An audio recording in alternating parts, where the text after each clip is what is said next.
But we talked initially about weight, which we know is a huge health risk factor. But it wasn't just about losing weight. And part of the story that I heard from you guys, even in Tennessee, was how this has affected so many areas of your life. Now, Dan, you've been talking about the mental, the mind part of life. Teri, I've heard you talk, and Dan to some degree, about how it affected you emotionally, or even in just growing as a person, as a soul. Tell us a little bit about how this journey has transformed you, not just physically, 180 pounds lost between the two of you, but in the rest of life. Yeah. I think mindset is so, I don't want to say avoided, but it's just discarded. People don't take it into Mm, account. They just think, tell me what to eat and I'll do it. And they don't understand the mindset work is the foundation for everything. And if you don't have a good foundation, it's going to crumble. And so the mindset is everything. And for me, I dealt with very significant depression. And I'm not going to sit here and tell you I've never had depression again in the 6 years, because I do have a little bit of seasonal depression, especially here in Georgia because it rains a lot, but it's nothing like it used to be. And the way that I manage my emotions is dramatically different. And so, yeah. really learning, part of the habits that we build in our program is mindset, and working on like gratitude and just putting some practices in place that change the game. So, for me, practicing gratitude and writing in a gratitude journal every day is a game changing, and also learning to put in actual practical application ways to learn to respond rather than react, because those are very different Mm, things. And choosing your response, because humans get that moment that you get to make a choice. We don't have to fight or flight everything. We can actually go, how would I like this to end up? I see where this conversation is going. I'm getting baited into this conversation that's going to be really divisive and cause a wedge between me and this person that I love or whatever. How do I want the relationship to be on the other side of this? Do I even need, is this conversation even worth really going there? And it's learning yeah. to choose the outcome first and then backtrack to how you're going to go into the conversation, how you're going to control, how you're going to teach yourself, preach the gospel to your own self every day. And, that includes the way you think and the way you talk, and, working on things like negative self-talk and saying things out loud that your brain can hear so it can create a new neural pathway. And so working on those things ongoing is game changing for everything. And I can tell you, I would sit here and say to you, I don't really struggle with depression anymore. Sure, I've had a few things here and there, a few moments here and there, but nothing like before, because my mindset has been built so much stronger. So Yeah. I hope that helps. Hope that's what you had in mind there. Yeah. Yeah. Yeah. Yeah. Yeah. It's so much more than just, I find that people who treat it like a diet, they still lose the weight and then they gain it all back. And they find themselves in the exact same patterns a year later. And I tell all of my clients ahead of time, I say, if you don't get into this for the mindset shift, if you don't really dig into all these pieces, then, no use wasting your time and money. But I think most people really actually want a life change anyway. Again, going back to the lies, I think most people just think, it's not really it's not possible. And if we can help people get beyond that, uh, incredible transformation is possible. Yeah.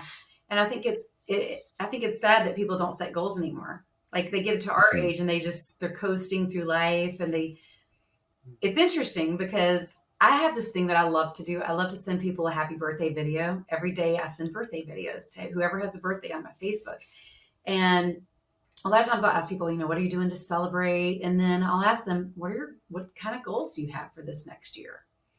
Hmm. It is just stunning how many people don't have any goals, Yeah. which shocks me because without vision, people perish. And so I'm like, you have to have a vision for what's next. I don't care if you're 80 or whatever. Mm-hmm. And so to me, this is part of the mindset thing too, because you've got to be working on a what's next always, because you never arrive. And we should be Yeah. always setting a new goal and always striving for the next best version of ourselves or growing ourselves every day. Because to me, you either get to get busy living or you get busy dying. And so you get to choose. And I want to get busy living. And to me, the second you stop growing. And it's interesting. I'm a very large advocate for personal development now. I've Hmm. always been, to a certain extent, because whatever job that I ever had, I became the authority because I always studied about what I was doing, and I always became someone that people could come to for information. That was just me. But it was more centered around what I was doing. Now, since being involved in this program, we've just we've taken it in a different direction in that how can we be better every single day as Hmm. individuals, as coaches, as just people. Mhm. And the interesting, and you can Google this, it's very common knowledge.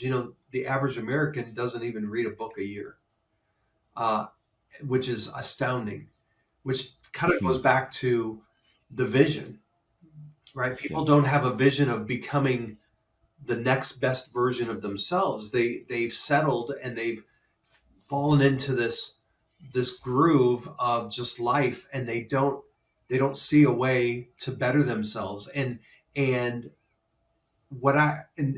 think the average CEO reads 60 books. And so it's one of those, the chicken or the egg situation. Did they become a CEO because they read, or do they read that helped them become a CEO? Right. And so it's one Yep. of those things where, if the amount of information, and this might sound a little strong, but if you really think about it, if you're not doing personal development, if you're not trying to better yourself, to me, that's like the ultimate form of egotism, Hmm. because it's just telling yourself that I know everything that I need to know. I don't need to get better.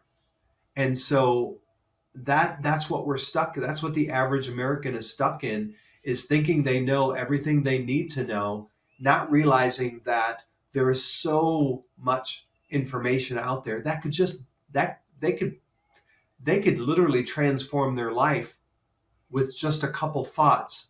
They're one book away from literally changing their life, and they don't know it because it's just astounding.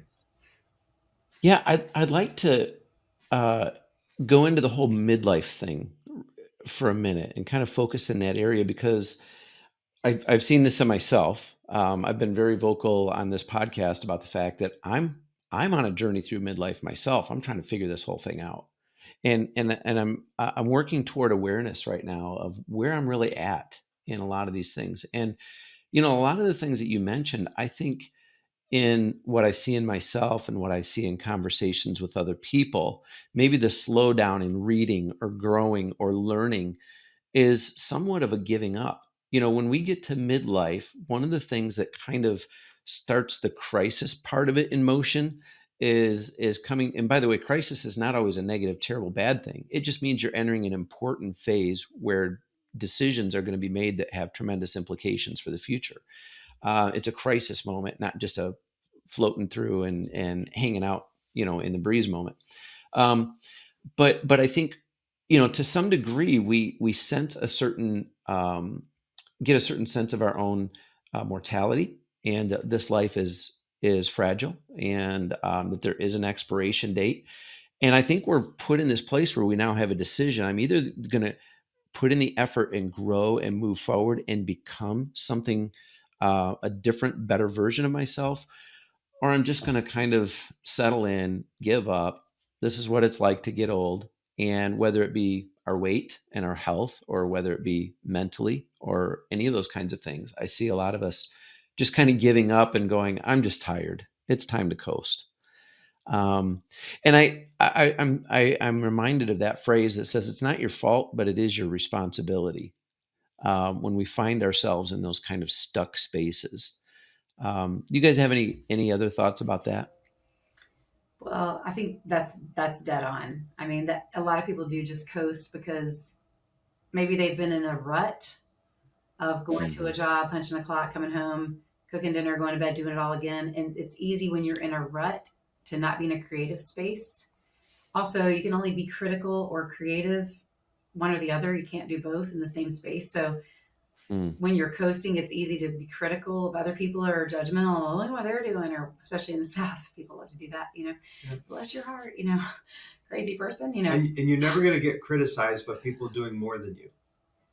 Yeah. So those loud voices, yeah. So those loud voices are just people who are frustrated with their own Mm. lack of whatever. So I do think that, yeah, I think you hit that kind of dead on.